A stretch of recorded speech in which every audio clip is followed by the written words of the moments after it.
Hey, it's Chris, and we're in the demonstration garden today, and as you can see, it's come along quite well.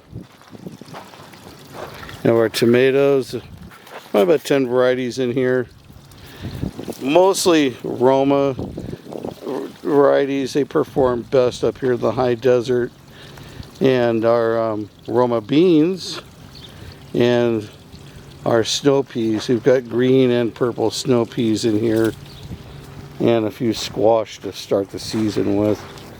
It was a late season because it started out warm and then got really cold. So we've got our next big bed going in, and Jose Luis is broadcasting out some live earth fertilizer.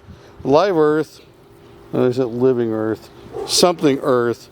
There's a really good granular humic acid fertilizer.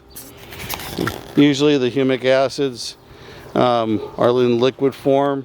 Actigrow and Bioflora are some of the most famous and best performing in agriculture. But that's a little complicated for a small area like this.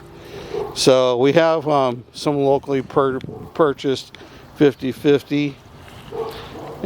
You get what you get.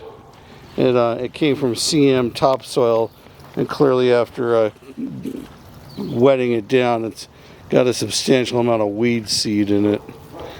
A regrettable experience. In any event, I've added some 1/4-inch lava cinder to it. He's got the humic acid fertilizer going down,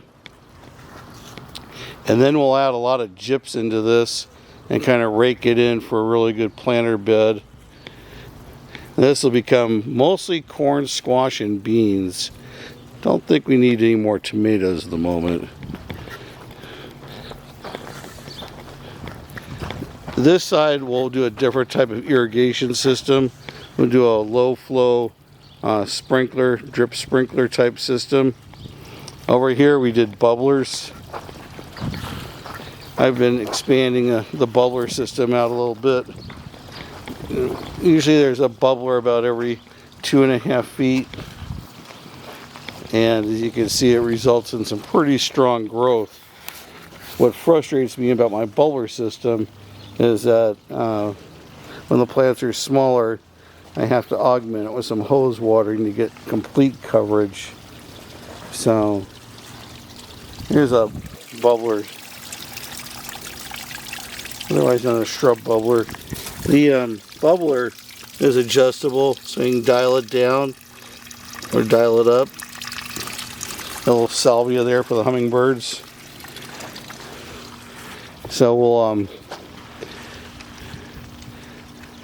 get the rest of this live earth down, and then the gypsum.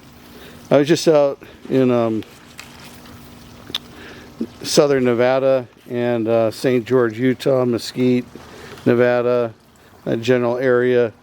I could not believe how few nurseries, including Star Nursery, were really unaware of gypsum. There might be some there, but it was not easy to find. And given how hard that water is out there and the high level of sodium, you need to be using massive quantities of gypsum in your garden to keep that soil healthy. So we'll do that in just a moment.